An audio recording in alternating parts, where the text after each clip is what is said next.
Arrastion eta ondo etorriak danok bide barrietara, eskerrik asko gu aukeratzeagatik, gaur hau da aterperik onena seguruen. Barkamena eskatu behar dizuet aurretik, gari etortzekoa zelako, baina, bueno, zenbait korapilo eta direla eta ezin izan du etorri. Beraz, bere izenean, barkamena jaso ezazue zuek denok.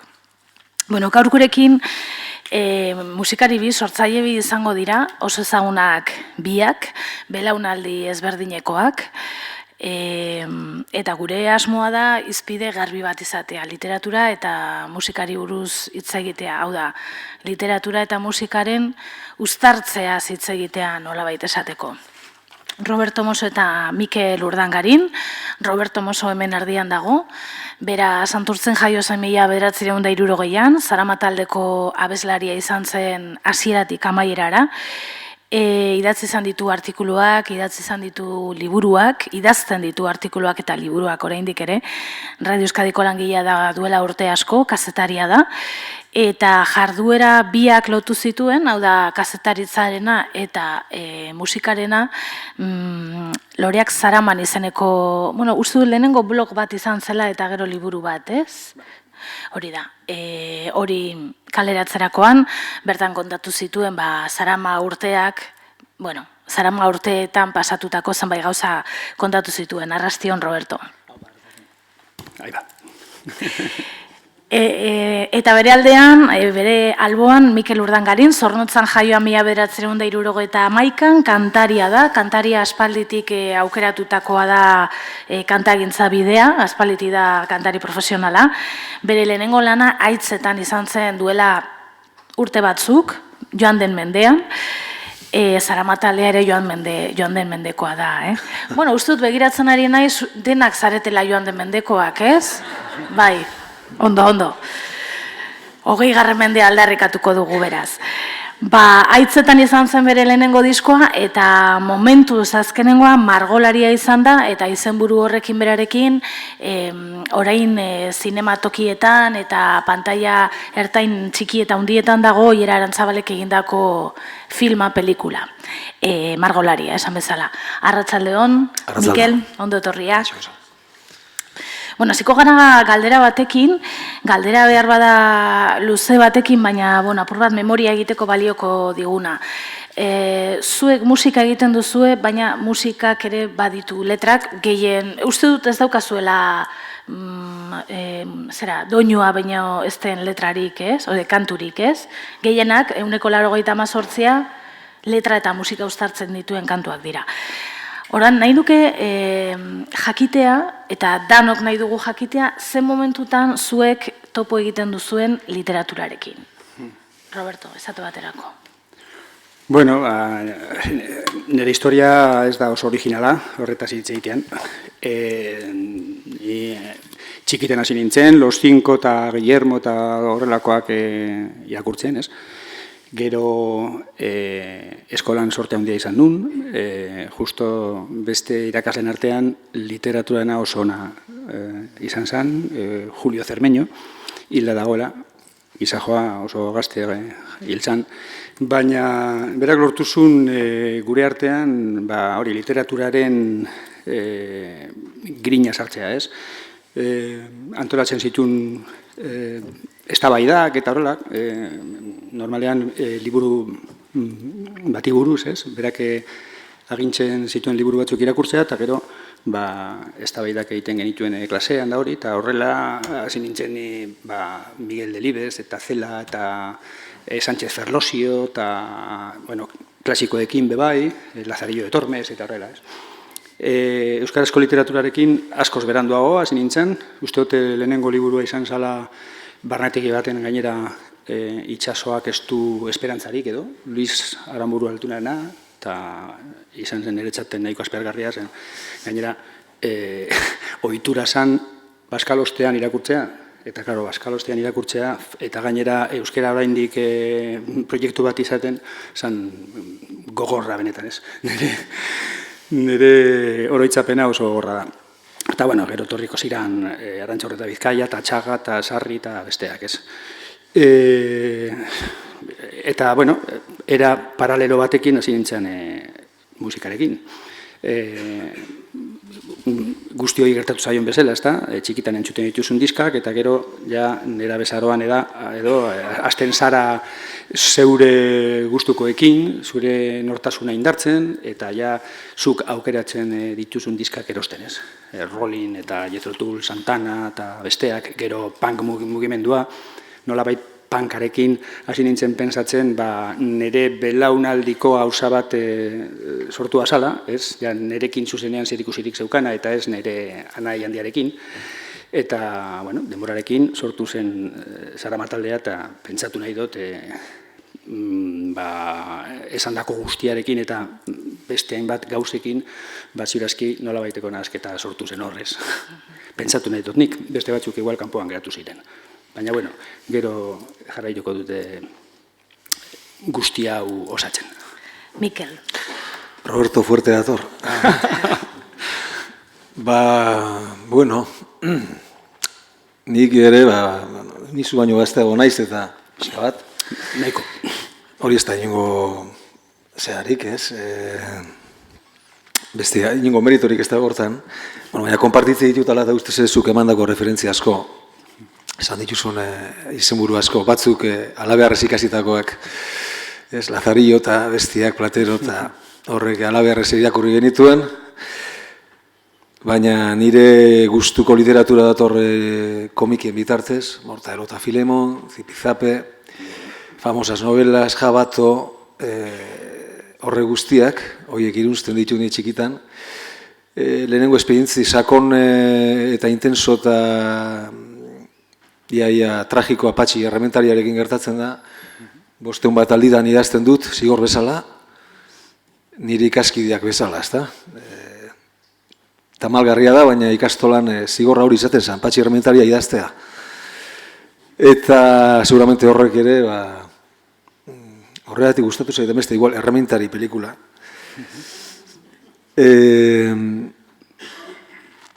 Literatura demagun berandu etortzen da nire bizitza da, gozamen ez eta nahiko berandu etortzen da. Beste afizio batzu ditut, jokoan egotea gustokoago dut, beste gabe denbora alferrik altzea, baina gustura alferrik altzea oso gustokoa dut nerabezaroan, eta nerabezaroan laiteko berantiar hortan hasten ez literaturara hurbiltzen. Atxagaren bitartez batez, kasu igual nire idazle ikutunena, harrek harrapatzen hau eta hau soltatzen gaur arte, ezta? Eta ez dizut musikai gaipatuko ez da, baina oraindik uste dut goizdela, ezta? Baina egia da, nahiko berandu etortzen naizela literaturara, edo literatura nahiko berandu etortzen da nire bizitzara. Literatura idatzia, bersolaritza bai dator nire bizitzara goiz, ezta? Ikastola garaian, baina literaturara nahiko berandu murgildu nintzen, ezta? Baina bersolaria izan zinean, ez? Bai. Bai, baina, horre referentziak, bai, hor ahozko literatura epatuko nuke, ezta? Eta, baita ere idatzizkoa, bertso jarriak hor baita daude, eta seguru nahu influentziatan oso presente daudela, ezta? Bertso jarrieketan, nik sasoi batean buruz nekizien denak, bai, Txirritan bersoak, bai, Fernando Amezketarrenak, bai, denak, ezta? Danak banekizien nik buruz. Eta seguru nago literatura ahozko hori askotan idatzira ekarritakoak nire idazkeran, nire batez ere kantugintza planteatzerak orduan seguru nago, nik badakit, sekulako eragina izan duela. Eta musika eta literatura lenguaia oso ezberdinak dira esan nahi dut. Zuek musikariak zarete kantuak egin izan dituzue, bai letrak eta baita musika ere. Zelan uztartzen dituzue sortzerakoan gauza biak? Esan nahi dut, lehenengo sortzen duzue musika edo lehenengo sortzen duzue letra, eta gero bestea egokitu egiten da aurretia sortutakora, Mikel? Nik bietara sortu dut, baina berezko joera daukat beti musika lehenago egitea, eta musika berak gero erakusten dit nolabait bidea. Baina gutxitan hasi dut melodia bat, hasi naiz konposatzen musika oso gutxitan buruan tema bat neukalarik. Buruan irudiak, buruan tonoak, buruan koloreak eta buruan ambienteak bai. Baina zerbait kontatzeko gogota asmo zehatzik ez.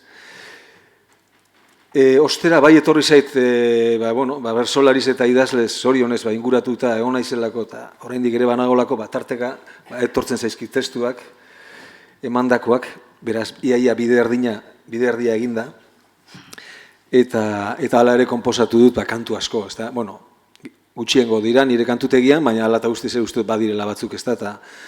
Eta oso bietara egia esan disfrutatzen dut, naiz eta ariketa ezberdinak diren.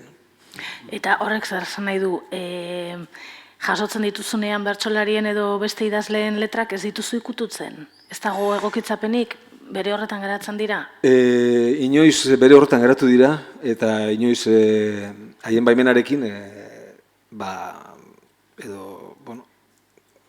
zati bat erabaki, mutilatu, beti ere nire ustez, kantuaren hobe beharrez, kantua lehenesten, egin izan ditutolako ebaketak, igual zenbaiten kasuan, sagratuak izan zitezkenak, zenbait idazleen kasuan esan nahi dut, eta beste zenbait idazleen kasuan argi ikuste dutenek, alde batetik poema dagoela, eta bestetik dagoela kantua. Eta ez daukatela zertan gauza bera izan. Eta ente propio daukatela, bata da idatzia, horri gainean eta erabatekoa, eta beste ere erabatekoa, baina bestearen, azkenean, adar bat izan daitekena baita ez da. Bai topatu ditut nahi zutenak errespetatzea eta gehien bat topatu dut esan dizudan hau, ez da, utzi didatenak egiten eta ez desegiten, baina bai askatasun horrekin. Roberto. Bueno, niretzat, nire uste makalean literatura bera edo hitza bera musika izan daiteke nola baitez. Hizkuntzak ere, bakoitzak bere musika dako, ez? Entzuten duzunean errusiera edo, euskera bera, noski, edo erdera edo ingelesa, bakoitzak badeko bere doinua, bere musika berezia, eta ziurazki jorratuta dago historian zehar, ez? Bizitako, historian zehar bizitako etapa guztiekin, auskalo ez, honetaz ez nago horren adituta. Baina abesti bat egiterakoan pentsatu nahi dut nik funtzionatzen dula, edo ez du funtzionatzen, baina funtzionatu behar duela beste instrumento bat bezala. Gehitzen badiozu abesti bati piano bat, edo violin bat, edo ez dakiz zer, izan daiteke asmakizun ona ala txarra. Gero denboraren poderioz kontuatzen zara, hau soberan dago, ez nuke sartu behar. Eta hitzarekin gutxi gora bera gertatzen da berdina, ez? Neri honetaz, galdetegia ikusi dudanean eta galdera hau ikusi dudanean, pensatzen nengoen, ze abestiarekin jarriko nuen adibide hon bat, ez? Azaltzeko askotan hizkuntza edo literatura edo hitza, nahi duzun bezala, musika esan daiteken, eta okurritu zait, txatxa matxalinatxu, naiz? Txatxa matxalinatxu, jaio zen urtian, herria eta kofradia, asarratu ziran, hori oso musikala da, ez? Uste dute oso, eta beste batzuk dauz, ez? Zaramak ere horrelakoak egin zituen, edo? Kasu horretan funtzionatzen du, oso ondo. Hori da beste instrumento bat iaia, ez? Geratzen zait da buruan beste instrumento bat bezala, ez? Eta, batzutan funtzionatzen du, beste batzutan ez. Hori izango nuke nik. Nik izango nuke poema batzuk erabateko musika daukatela haien baitan, ez da? Eta horregatik batzutan ere erraza izaten da kanturako bidea. Ikusten duzulako hor musika, ez da? Nik gertatu zaitzen bai letrakin, heldu, eskutara heldu, irakurri eta lehenengo irakurraldian kantua ikustea. Kantua ikustea. Eta hortik eta hartu gitarra eta pare bat ordutan kantua egitea. Holako bulkadak eta intuizioak egin eta bete ditut. Badira poema batzuk eta idazki batez poema batzuk, prestatzen dienak, naiz eta komunikazio hori, harreman hori oso berezia den, zera poema eta zure arteko dialogo oso berezia, intimoa. Akaso gertaiteke beste autore batek, beste konposatzaile batekin ez gertatzea zera hori, txispa hori, feeling hori. Baina niri gertatu zaidanean, lehenengo da eskerrak emateuzu, eskerrik asko esaten diozu idazleari, eta azten da alako, batez gozamena azten da, hori ikusten duzunean, gozatzen duzu, ez da? Naiz, horrek ez du zan nahi erreza denik, baina gozatzen duzu. Eta tarteka tortzen dira igual letra batzuk ikusten duzuna, baina esain argi, eta parte batek burrukatu, eta burrukatu zarelako azkenean kantatu eta parte bat errezitatzen duzu, nik hori izan dut, adiz Maiatza kantua, Kirmenekin, bazen zati bat, 1000 erata saiatu nintzen kantatzen, eta nuen lortu. Kaso nintzen alegindu, ez da? Nahi beste, behar beste, eta zesan nuen, hau errezitatzea noa. Baina beste ura, lortu dudan ura musikatzea, hori kantatzea noa, eta holako adibide asko dago. Eta zelan sentitzen zarete beste idatzitako letretan edo poemetan, ze azkenean beste narropak dira, eta zuek zeuenak egin behar dituzu, ez? Eta hori zelan egiten da? Bueno, nire kasuan bintzat, eta pentsatu behar dut, ez? Baina mota ezberdinetako esperientziak egon dira horrez. Adibidez, Itxoiten abesti bat, lehenengo LP-an, Xabier Montoyarena da, poema liburu baten irakurri nun nik, asko gustatu zitzaidan, eta egin gendun oinarri musikal bat letra horrekin moldatzeko. Beste kasu batzutan, langile batek, zuk ezagitzen duzun batek, gerekak, pasatu zidan Jon Miranderen Oianone abestia. Bueno, Oianone poema, hobeto esan da ez. Eta, bueno, nik pentsatu nuen oso ondo zegokiola zerbait alaia eta euforikoa, ez? Zeren deskribatzen du nola ligatu duen neska batekin, eta justo aurreko momentua, ez? Kasualitatez, geroago, ikusi nun Imanolek beste abesti bat egin zula poema berberarekin, eta berari justo beste konnotazio ezberdin bat eman zion, zeren bere kasuan zan oso abesti leuna eta iaia errezitatua, ez? Horrekin esan nahi dut, batzutan poema batekin inspirazio ezberdinak sortu daitezke ez. Gero beste kasu batzuk, normalean egin duguna, kolaboratu dugunean idazle batekin zuzenean, normalean pasatu egin diogu gure oinarri musikala, eta berak moldatu du hitza doinu horren arabera, ez? Pentsatu, saber, ze egokitu ziteken horrekin, ez?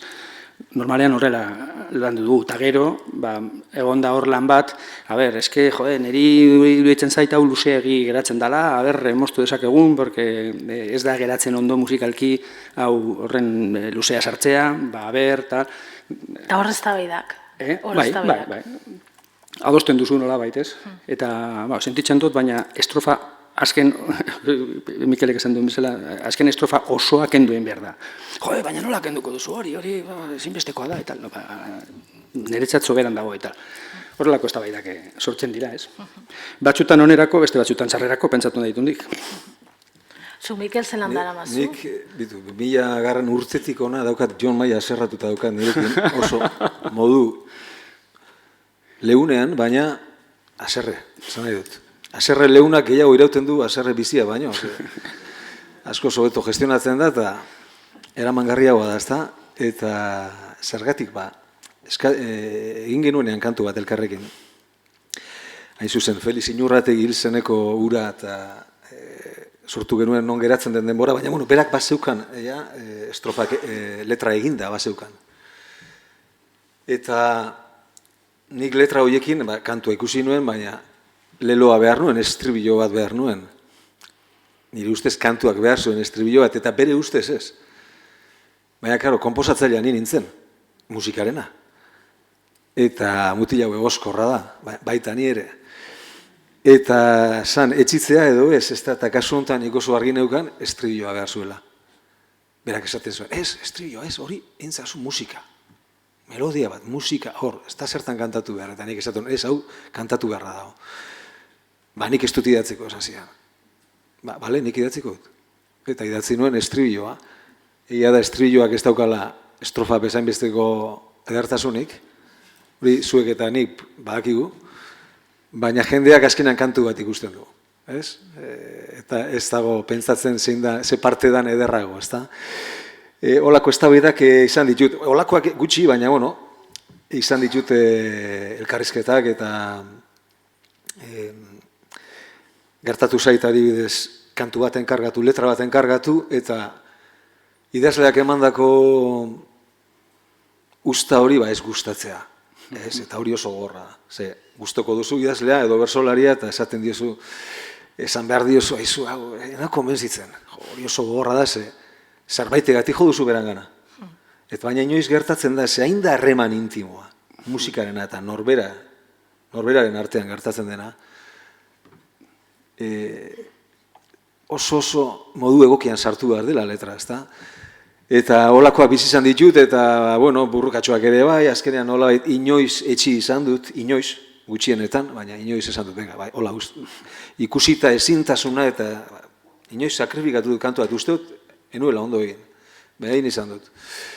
Eta adibidez beste, oin margolaria eta genuna, Xabier Amurizan mendian gora, Imanola aipatu duzu, Imanolek mendian gora kantu berzio eterno hau idatzi zuenean, musikatu zuenean, utzi zituen bi estrofa kanpoan. Nik hori, historia hori banekian Xabierre kontatuta. Eta kontatuta nolaiteko penaz. Erdi penaz, erdi aserreztut esango, baina halako amorru txiki bat, ez da?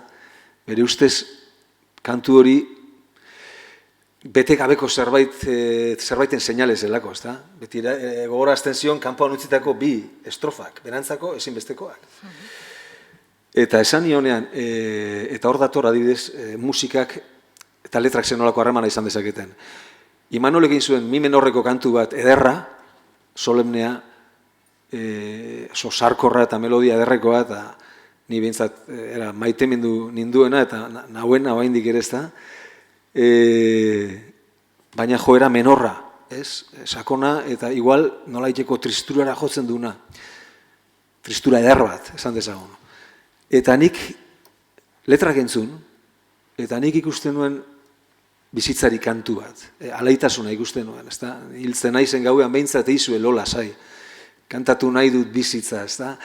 Irudi guztia dire ikaragarri ederrak, eta dago bizitzaren eta biziposaren aldarri bat dago.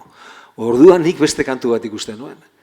Eta eraman nuen, nik eraman nuen tokira, maiorrera, sol maiorren, la maiorren egin nuen, eta baitearen, saiatu nintzen, ospakizuen hori agertzedin, konpetitzeko, jatorrizkoekin konpetitzeko inungo gogorik gara, ezta? Baina zedan harremana, hori, konposatzaile eta idatzita dagoen horren arteko, ez da, zuk aipatu duzun bezala. Alate guztiz, nik uste dut, harreman harmonikoago dagoela, aipatu ditugun kausu guzti hauetan, adibidez zinean gertatzen direnekin baino. Nik irakurri dudanez, eta denok dakigunez, normalean obra literario bat zinera moldatzen denean, kristonak eta bi izan dira, ez? Askotan. Eta oso gutxitan geratzen dira content idazleak. Zuzendariak, zine zuzendariak gehiagotan. Baina, gero, ziurazki kobratzeko orduan ez dut esaten. Seguro, ez ez. Aipatu duzue, mendian gora horrek badu beste berzio bat, ez nahiz gogoratzen 80. hamarkadan edo Linton Townek egin zuena guztiz apurtzailea, eta alde horretatik galdetu nahi dizun orain burura etorri zaidalako, zuek egiten duzuenean kantu bat, berzioak egin izan dituzue, sentitzen zarete lehiatzen ari zaretela beste berzioarekin ezinbestean, esan nahi dut, lortzen duzue beste berziotik askatzea? Mendian goran esaterako, Mikel? Hor askatu nintzen erabat, melodia aldatu nun. esaten ziaten lagunak, Mikel, sakrilegio baitera zoaz. Eta egia esan, zenbaiten burutan eta bihotzetan, kantu batzuk sekulako pisua daukate. Eta badakizu, batzuek hori, sakrilegioa ikusi dutela, baina bizitza laburra da, eta nork bere bulkada ikasu inbarria, ez da? Eta nik sentitu nuen beharra hortako eta egin nuen, beste askotan bezala, egin nion kasu, beste zertan pentsatu gabe egia esan, ez da? Baina, sinistuta, ni ondo jokatzen egin zela, eta batez, azkenean nik zerbaiten duinen bila egiten nuen, ez da, autua. Asmoz behintzat, errespetu horretatik. Eta beste inongo berzio bat egin dudanean, egia esan bitu, zeruak eta lurrak ere aldatu nuen, zeharo, beste doinu bat asmatu nion, zeruak eta lurrak, Markesaren alaba. Bar Puerto izeneko diskoan. Eman nion buelta bat, eta horre ere, Josu Zabalak esan zian, non sartu zara, ez da, eta, bueno, hain bar da, olako zeak, ez da, baina beti errespetotik eta beti pentsatuz gauzatu bat itera zela, eta lortuko duzula, baina hor zalantzak egin gabe, ez da. Bueno, nik goratzen naiz, adibidez, beti penetan kantuarekin, nolabaiteko apropos egin gendula beste ikuspuntu bat, ez? Originalean da kantu herritarra, baina Benito Lertxundik uste dute bersiorik euspetsuena egin zula, beti penetan, eta pena hori guk hartu nahi genuen iaia amorru bezala, ez? Beti penetan, bizi naiz mundu honetan. Eta nik uste dute bertsioak egiterakoan bertsioak izan behar dutela, hori derrigorrez, bestela eginda dagoena berriz egiteko ez du merezi, ez? Bertsioak interpretazioak dira, ez? Eta bestela ez du funtzionatzen. Batzutan ondo geran daitezke, ala beste batzutan ez horren beste, baina saiakera izan behar du beti hori, zeure interpretazioa egitea, eta ez fusilamendu bat.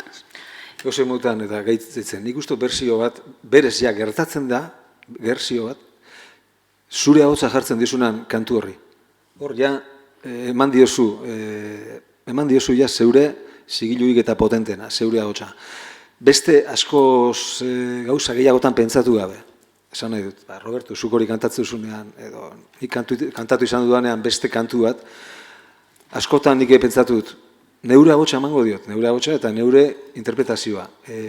Arreglotan adibidez, zera honditan sartu gabe. Nik uste hori ja berzio balidoa dela, bardin eta errespetuz eta bihotza jartzen baldin baduzu ariketa hortan. Eta harreman personala izan behar duzu letra ematen dizuen personarekin? Idazlea edo bertsolariarekin? Ez derrigorrez. Nik Jon Miranderekin ez nuen inolako. Ez, Benito Lertxundirekin? Bai, baina, bueno, justo hitz hori ondoren, ez? Eta askoz geroago gainera. Berari ez itzaion importa. Benito Lertxundiri? Ez itzaion batera importa. Dera komentatu zidan, badakit beti penetaren bertsio bat daukazuela, eta rockero erara, ez? Bai. Ez un ezer gehitu. Da, bueno, Jon Miranderen kasuan, enteratu nintzen gero, nazia zala. Ez dakite lehenago jakitekoetan egingo nukeen, egia esan, zan Frantziako nazi partidukoa, zuzenean. Partidario de la eliminación de los judíos. Bueno, hori idazle askorekin pasatzen da, sortzaile askorekin, gauza bat dela egiten duten lana, eta beste bat, gero zer diren. Bueno, ez dakit. Oso gogorra irutiztzen egia esan. Bai.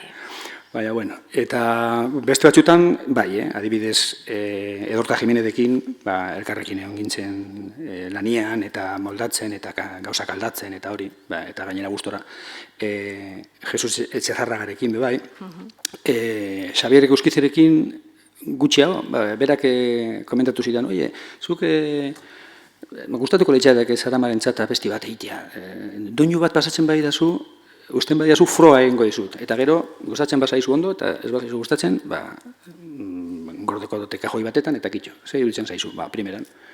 Geneukan zinta bat konposaketa batzukin, eta pasatu nion batzuk, berak aukera zen, eta geratu zen oso ondo, gure gustorako, vinilo balan hori LP-an, eta mota ezberdinetako harremanak izan ditugu.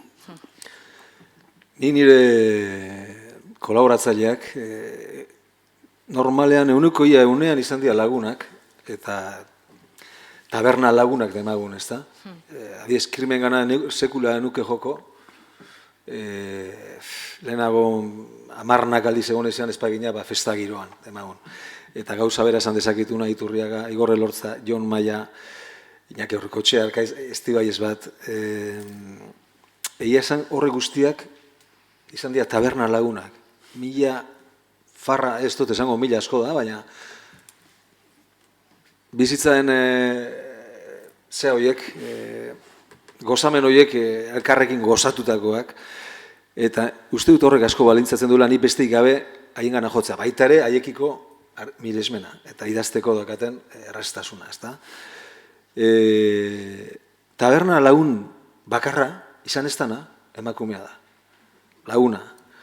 Baina, beste oso perfil batekoa eta Karmele Jaio ditzen da. Arek egin zidan, letra bat oso ederra. Baina, guztiz, beste profil batetik datorren kasu bat, ez da, Karmelena, ez da. Eta kurioso da, eta hori da arrazoi bakarra, ez da. Bera, akaso, neska gehiago izan banitu inguruan. Hori galdetu behar nizuen. Zuen letra gehienak gizonezkoek egindakoak dira. Ez dakit kasualidadea dan, edo emakume askorik ez dela egon zuen inguruan letrak egiten. Idazle ez. Idazle... Laguna bai ezagutu, baina esan nahi dut lagun giro hortan, ez besteak bezala, ez da.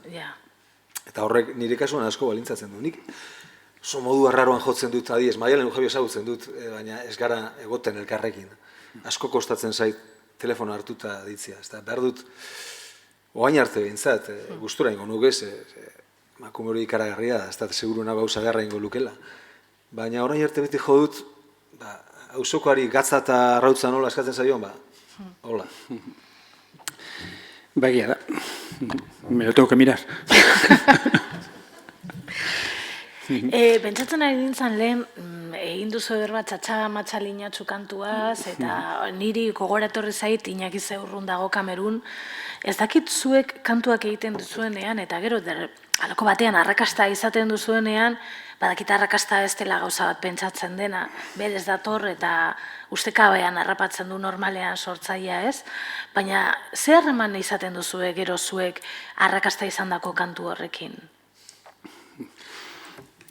Txatxamatzalinatxu, aipatzen duzula, txatxamatzalinatxu baduka historia bat ederra. Da Kirmenek niri erakutsitako kaset grabazio bat, berak amama bati grabatutakoa, ondarrutar amama bati grabatutakoa, eta nire berziotik urruntzen dana pixka bat. Ez da gira esan ez daukate, baukate hartatz bat, eta baukate sustrai bat, oso identifikagarria, baina ondarrutar batzuk aserratu zitzaizkian horretik ere, nulako errespetatu eman niolako, paso doble tango zea bat, estribilloare aldatu gendun, sartu gendun fandango zea, eman genio alako zera bat, ez da, bersio totala, eta sorkuntza esango nuke, zeguk jaso genuen, mama batek kantatzen, oso suabe, oso zera, baina hartu nuen melodia, eta hartu nuen... Melodia bera esan. Esan hola, guztiz holakoa. Guk egin genuen aldatu pixka bat, baina ondarrutarrak uste dut identifikatzen dela, eta gehienak, nik uste dut hor, benetan aserre gutxi dagoela, baina uste dut historia oso politia esan zela, ze kantu hori desagertzera bidean zijoan. Desagertzea, ze kantu letra respetatu gendun. Utzi genuen zerbait kantatu gabe, originaletik zozer kantatu gabe utzi genuen, baina ekarri genuen berriro be, eta gure asmoa zen kantu ezagun bat binakaraztea, ez, hori zuk esan duzun bezala, ez dago guztiz gure esku, ez da? Baina ikusita gero hartu zuen zona, eta azkenean kantatzen dela, eta bez batze kantatze dutela, eta ez dakit sekulako posartze duzu.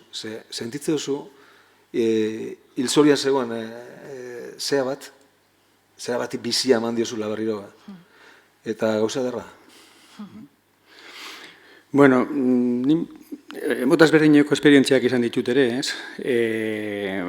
Gurea ez dakit esatea arrakastak izan ditugula, azteko gehiagikeri bat iruditzen zait, ez? Baina, bueno... Iñaki bai, eh? Bueno, bai, gure esparruan, bai. Iñaki... Zuia geizki utzi nauzu. Zer, bakatu? Ez dizutu lertu. No, dinote... Nik esan dezake Saramak jitak egin zitula. Bai, bueno, bai. Iñaki, adibidez. Iñaki bai, esan dezakugun baietzez. Nire asko gustatzen zaita bestia eta oso harreman ona izan dute berarekin, egia esan. Eta entzuten dudan bakoitzean, posik jartzen naiz. Bero, bai dago beste bat, Gaztizko Gau adibidez. Hasieran batzutan azalpenak oso simpleak dira eta batzutan nahiko kutreak. Hasieran ez geneukan erosi gendun azkena zen mikrofonoa. Eta bai, ez geneukan mikrofonorik orduan normalean ensaiotan nire ahotsa entzuteko nolabait oso tonu altuak erabili behar nituen. Eta gero, klaro, kantatzeko orduan zailagoa zen, ez? Eta Gaztizko Gaua oso altua eginda dago. Gaztizko Gaua... Eta orduan, nolabaiteko arrakasta izan zuen ere bai, pelikula baten soinu bandan agertu zen, 17 da 27 ordu, ez? Banderas eta... Marcelo Rubio futbolinean ari zinenean justo tarte horretan entzuten zen abestia eta hori.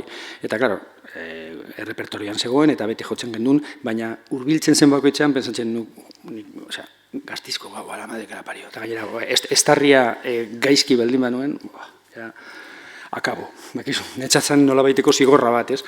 Eta horregatik erabaki gendun, hasieran ipintzea, bestela askoz zailagoa egiten zitzaidalako abestea eta hori. Horregatik esaten dizut esperientzia ezberdinak izan ditu dela hori gaukionez. Eta tabernetara sartzen zaretenean zuten duzuenean zuen kantu bat? Hori gero eta gutxiago gertatzen da. Ezpaita euskal musika gero eta gutxiago entzuten da tabernetan, ezta? Bueno. Badiri dudi esparru hori oso zaila hola. Normalean susmoa da ezagutzen dago. Detaile bat izan du nirekin, ez? Tarteka, bertan zaudela jartzute kantua, ez da, hori, hobeto jarri espalute, pentsatzen duzu. Baina jartzeutenean, entzutezunean, ondo, gauza horiek euskarazko kantugintza baterako komeni da gizarteko eta bizitzako esparru guztietan presente dotea. Eta tabernak, herri honetan eta mundu osoan, baina herri honetan, pentsa, Lekeitian zenbat taberna dagoen, ez?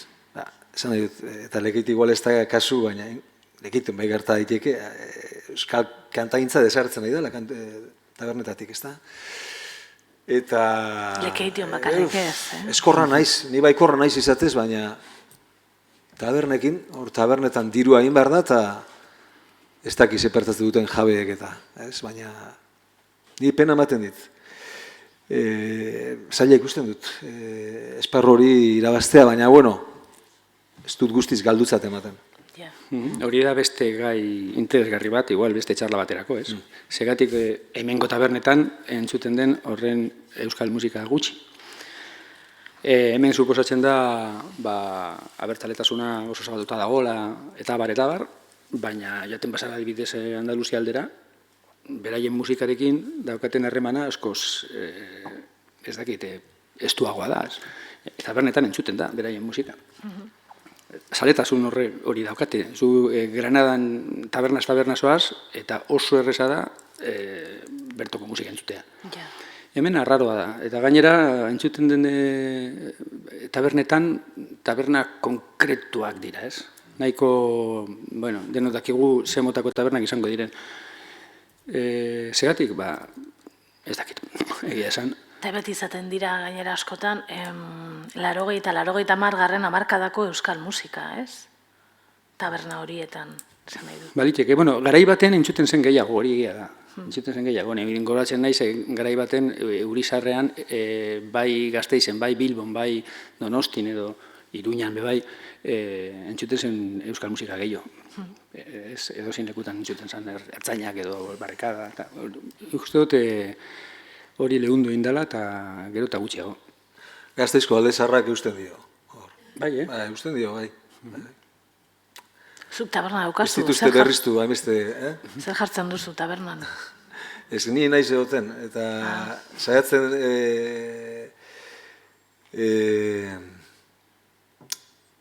dira karpetatzuk euskal musikanak, eta gurea da euskal taberna bat. Esan nahi dut, euskara lehenengo aukera beti, ez da?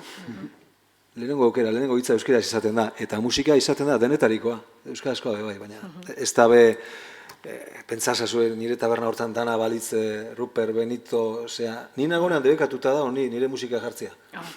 Gero ni ez nagonean, jarri dezaket, ez dago debekatuta, baina ez gustatzen, eta bueno, ez gustatzen.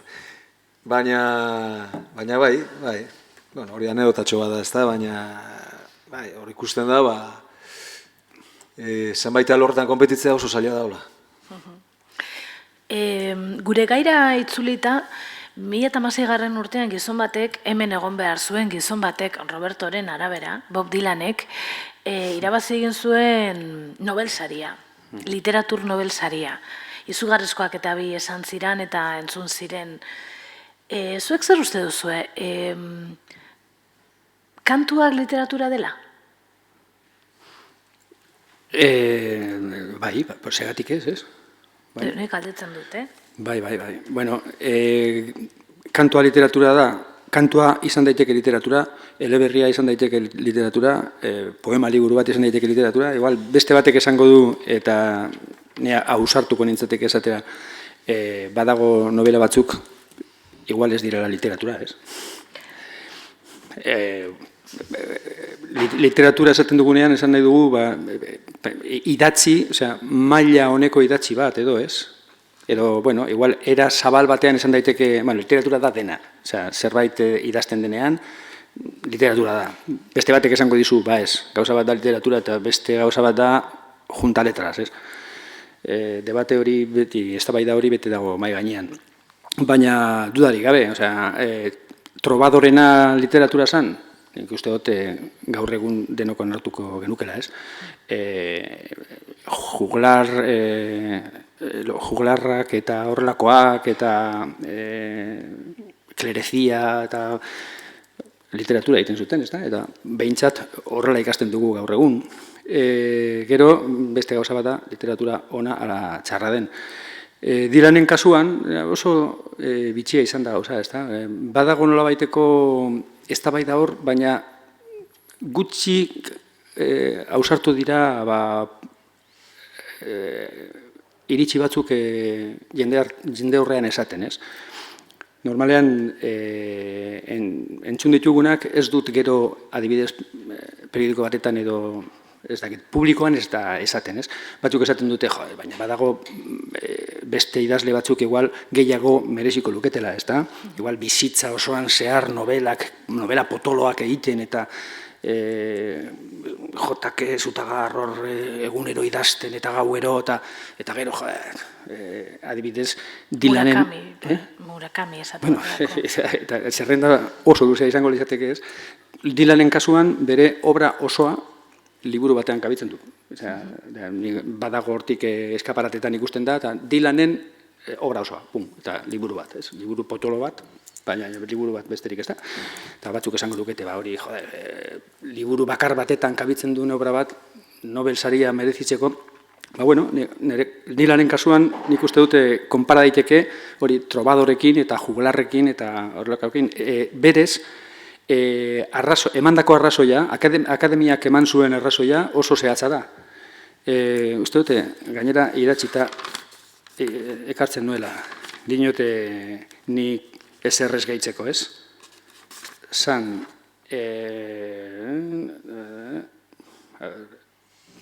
non idatzi dut nik hori? Estatu Batuetako kantu tradizio handiarekin barruan adierazpen poetiko berriak sortzeagatik. Hori oso gauza zehatza da, ez? Bale.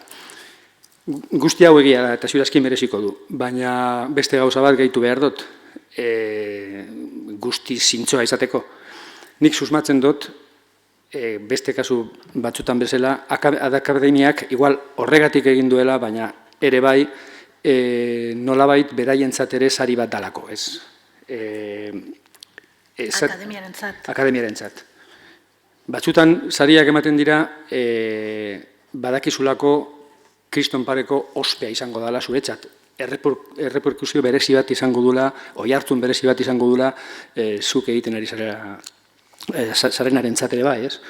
Eta kasu honetan ez dakit ezote den halako zerbait izango. Alegia, marketinga. Nolabait. Alde batetan, ez? Horrekin esan nahi dut ez duela merezi? Ez. Eta gainera pozik nago, zeren beti pop eta rocketik egindako guztia, beti orain dela gutxi arte, basirudien bigarren mailako gauza bat zala, ez? En fin, rock, pop, azken finean hori ez da literatura potoloa, ez?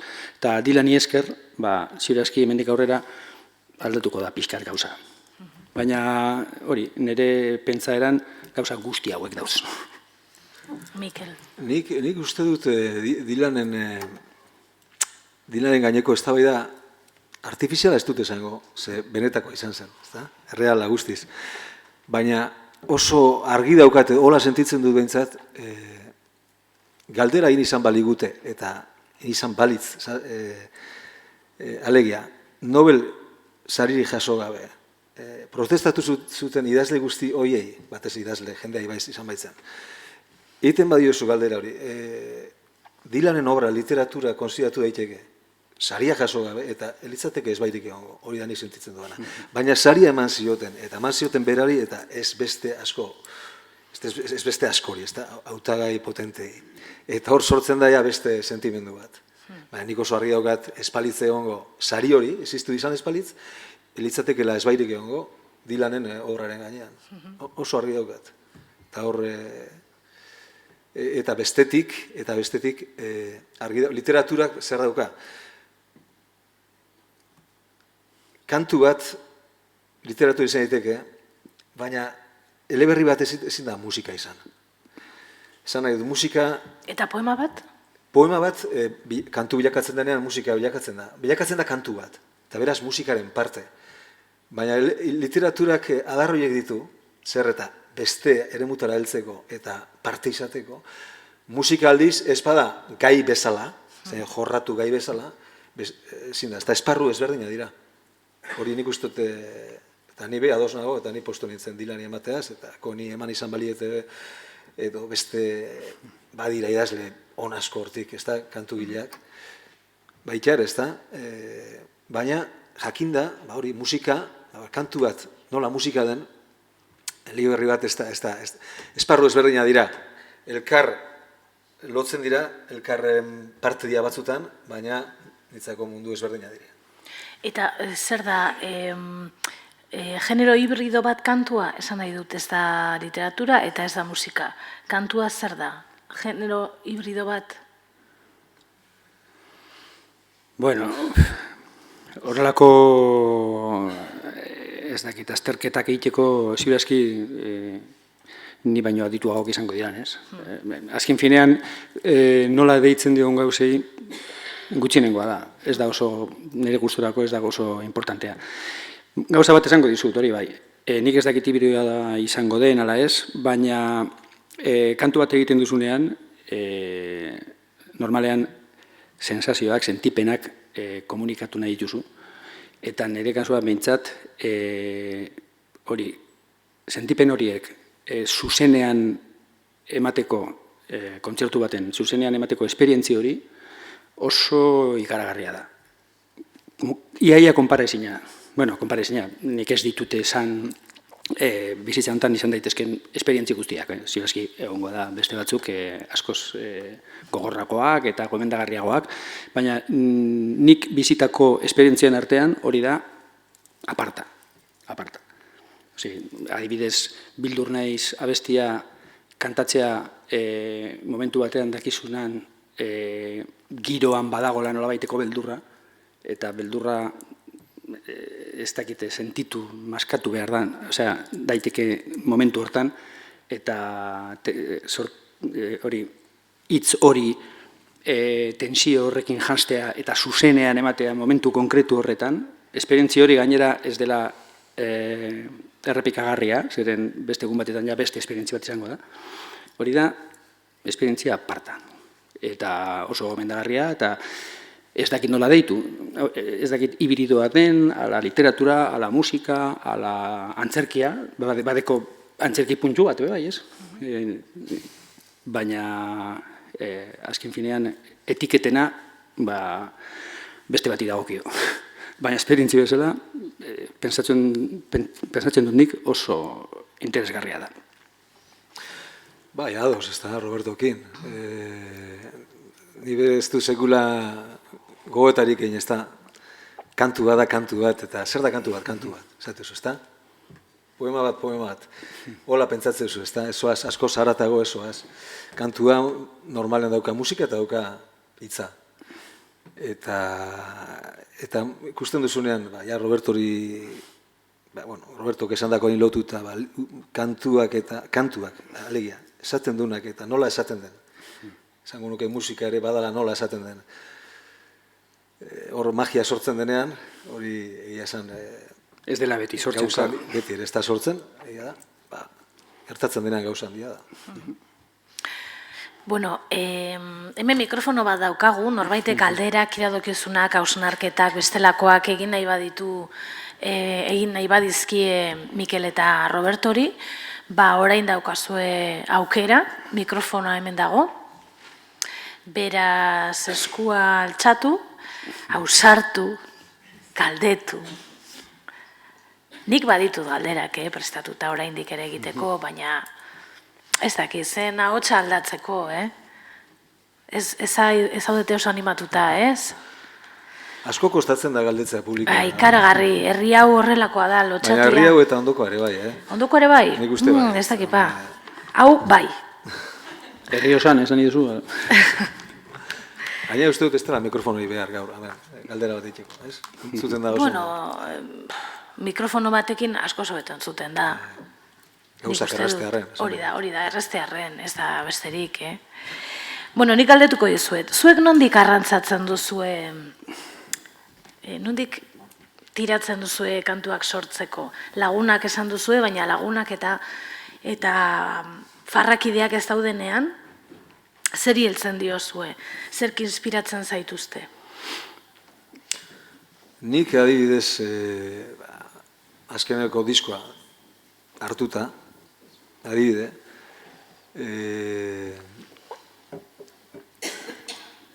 idazten hasi aurretik galdera bat egiten diot, nire buruari, eta galdera oso zehatza izaten da, doinu honekin, daukasun doinu honekin, eta bizitzen naizaren momentu justu honetan, zeri kantatu nahi diozu. Zein da zure gogoa, zein da zure inkietudia, zure kezka. Zein da. Eta galdera hori egiten diot. Eta erantzuna neupe ematen diot. Baina nola egiteko galdera hori dago. Egiten dio galdera hori. Zet daukazu gogoa kontatzeko, eske badukazu zerbait kontatzeko gogoa, argi dago. Beti daukagu zer kontatzeko gogoa, ez da? Ez idazle kantario bakarrik, ez? Beti dago. Orduan, galdera hori egiten diot eta lanean hasten naiz. Bueno, Manu Txaok elkarrizketa baten esan zuen, lehenengo LP-an kontatzen duzu daukasuna. Bigarren LP-an kontatzen duzu geratzen zaizuna. Eta hirugarren LP-a normalean hotela da. Agortu egiten da, ez dakite. Mikelek esan dakoarekin nahiko ados nago, zuk pentsatu behar duzu lehenbailen, zertarako egiten duzu hori, eta baduzu benetan zerbait kontatzeko. Merezi du zerbait ateratzea. Jendeak benetan behar du zuk kontatuko duzuna entzutea. Badago nolabaiteko gozea, baduzu zerbait ipintzeko mai gainean norbaiteke erosiko zizula. Hori importantea da, ez? Gure kasuan behintzat, esango nuke, mota ezberdinetako arrantzak izan direla, baina igual gehien gustatu izan zaizkidanak izan dira kronikak, nolabait, ez? Ez gara bat ere originalak izan, kronikak hor dauz, kanta tradizionaletan, desde Santurcia Bilbao, kronikak dira. Eta gainera, niretzat oso abesti polita da, ez? Vengo por toda la orilla, la falda, esaten du gauza pilo bat, la falda remangada, luciendo la pantorrilla, eta esaten du gauza bat, igual, abesti hori existituko ez balu, ez genukela jakingo, ez? Nola esan da postal bat, kontatzen diguna gauza pilo bat, denboraldi konkretu batetaz, ez? Eta, bueno, bihotzak zutan kronika bat da, Iñaki kronika bat da, nik uste dute gure abestirik politenak, borobilenak, kronika esparruan sartu daitezkela. Ni uste dut, nire kantuen ardatzean giza harremana daudela. Uste dut, alegia persona, gutxienez persona biren arteko harremana. Harremana ez duten esain, maitasun harremana. Harremana era guztitakoa. Ez da, persona bi hori izan daitezke norbera eta kolektibo bat, norbera eta herri imaginario bat. Gertatzea giza harreman hori ematen dela historian momentu jakin batean, leku jakin batean, eta egoera jakin batean. Eta hor mundua sortzen da. Noleko oso unibersoa beratza. Baina konturatzen naiz, normalean nik ez dute zer gizarreman hortan, ezki mundua hor dago, nire ustez, ez da? Hor dago sekulako komplexutasuna, eta horrekin batera edertasun imperfektua, enrebesatua, horregatik ere oso erakargarria kantatzeko eta idazteko, eta batez ere hor, harreman hori eta batez ere, azkenean da, nork bere inguruarekin daukan harreman hortan hor dago inspirazioa. Gero deitu jozu, hori etor daiteke era askotara, forma askotan etor daiteke, ez da, baina azkenean ez nik galdera hori tendio danean horixe da. Horixe da, ez da. Eta zer gertatzen da, zerbait sortu behar duzunean derrigorrez eta ez datorrenean, hau da, Roberto profesionalki ez da honetara dedikatzen, baina Mikel bai berazuk, Mikel baduzu derrigortasun bat hor, ez dakite disketxeak jarrita edo zuk zure buruari jarrita ez dakit zenbatero kaleratu behar duzula zerbait. Bai, ez disketxeak jarrita ez da, azkenean, demagun 2 urteroko zea baten frekuentzia baten atatzen baldin baduzu, egia da, lehenengo eta behin, munduko denbora guztia baldin badukazu 2 urte denbora asko da idazteko eta idazteko hitzak eta idazteko musika. Denbora asko da. Jendeak esatizu, baina nola ite duzu, eski munduko denbora guztia daukat.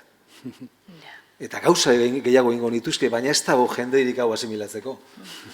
Akaso luke mereziko, ez da? Baina ez dago, nik gehiago sortuko nuke.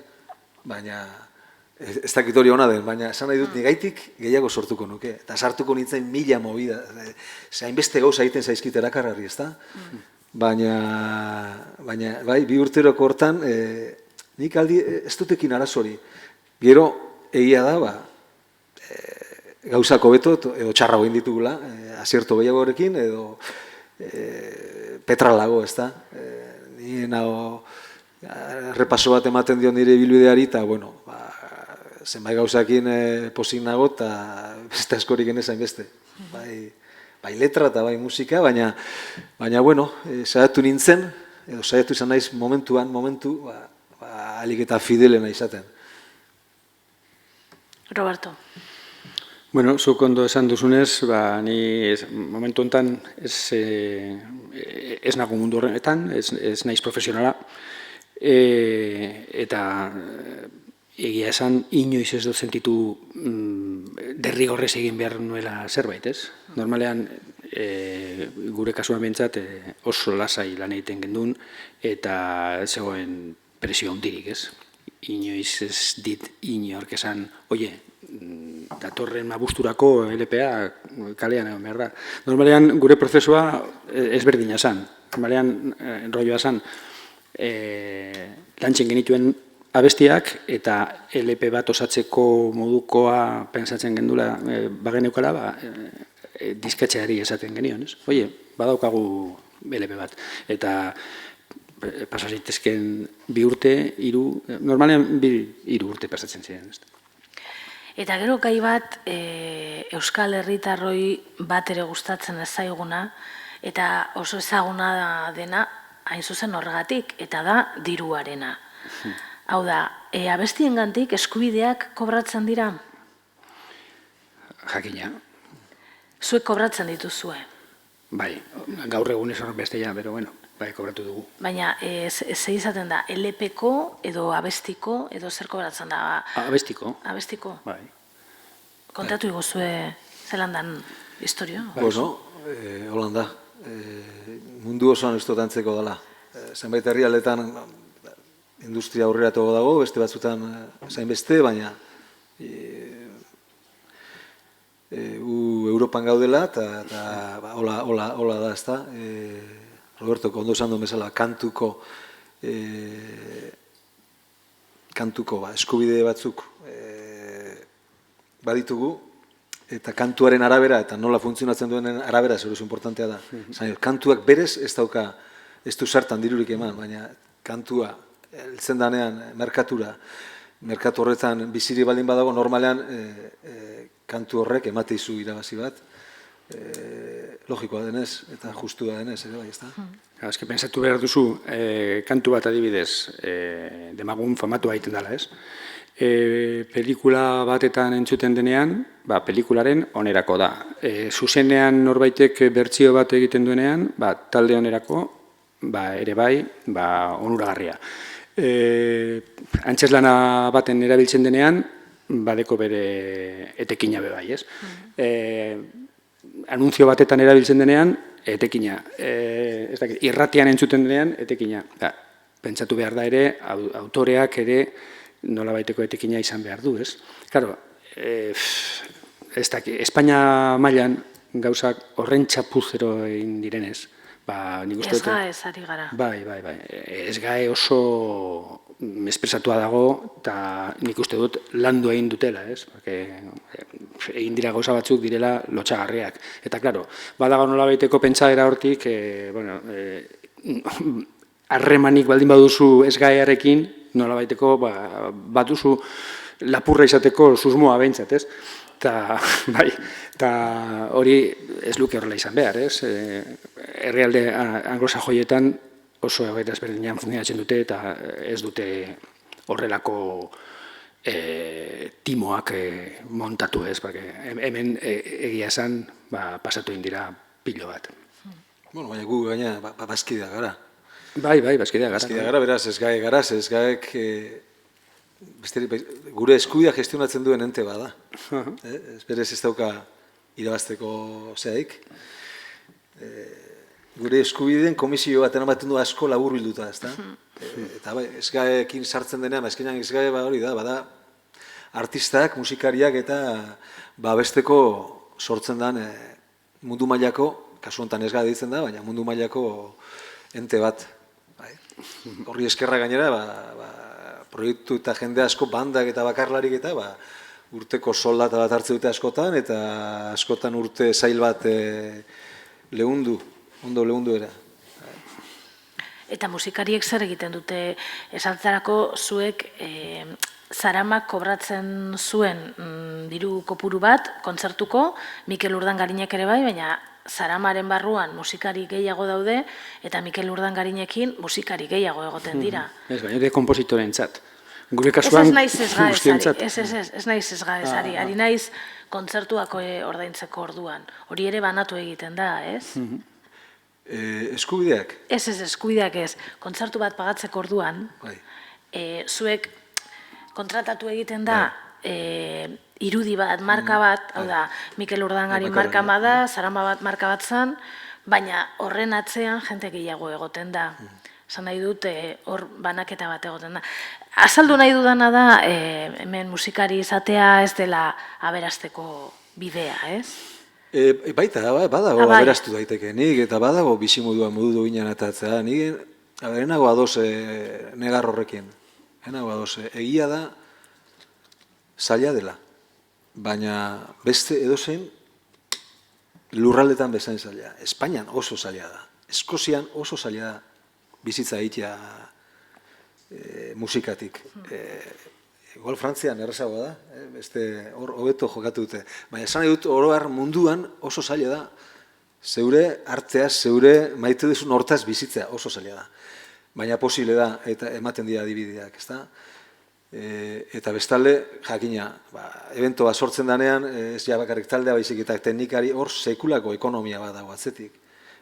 Askotan esaten dugu, musikariak eskizkara, askotan gutxiesten dugu, adibidez, musikaren atzean dagoen industria. Zenbat, ze aberatsa den. aberatsa, zentzu guzti, eta maita baita ere, baina ez da txikia. Zaten, hone dira betiko hauek, soro hauek.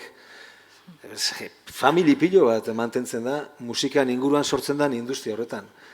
Ez da, ez gara gu, bakarrik gu, eta nire adidez bost musikari kideak, ez da? Hor dago mundu bat, zuzena eta indirektoa dena, oso zabala. Jendeak normalean, jendeak, hori zintot esan baina, normalean ez da jakiten, hau. Pikutara jandena da industri diskografikoa. Hori bai, ja nik ez da dendarik, eta musika beste motako bideetatik entzuten da, ez? Deno dakigunez.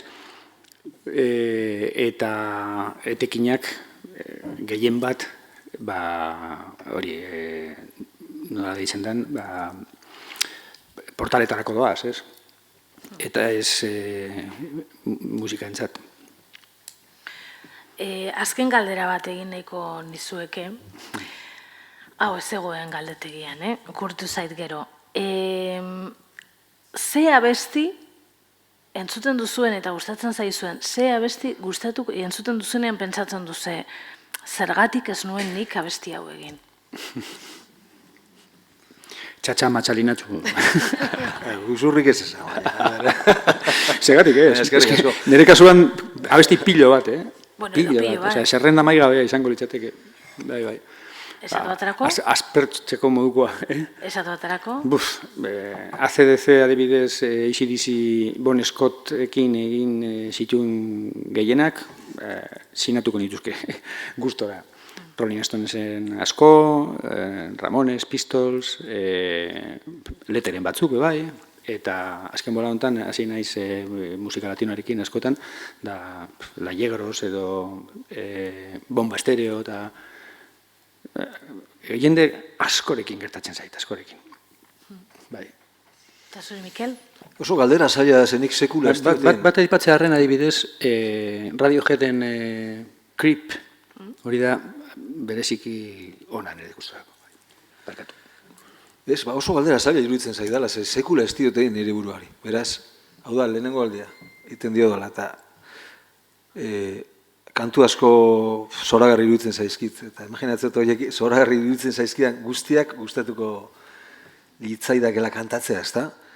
Bat esatea oso zaila da. Baina esango nizuke piloa daudela. Autore piloa dago erabat enamoratan aukatenak, ez da? Eta seguru haien obretariko asko eta asko, seguru, guztiz, kantatuko nituzkela, ez da? Bai Euskaldun referentzia adienak eta bai mundu mailakoak, Euskal Herri apartekoak. Roberto Mosso, Mikel Urdangarin benetan eskerrik asko gaurko arratsalde iluntze gau honetan gurekin izateagatik, eta eskerrik asko zuei ere bai hurbildu zaretelako eta gurekin eman duzuelako tarte hau. Hurrengora arte. Eskerrik asko. Mila esker.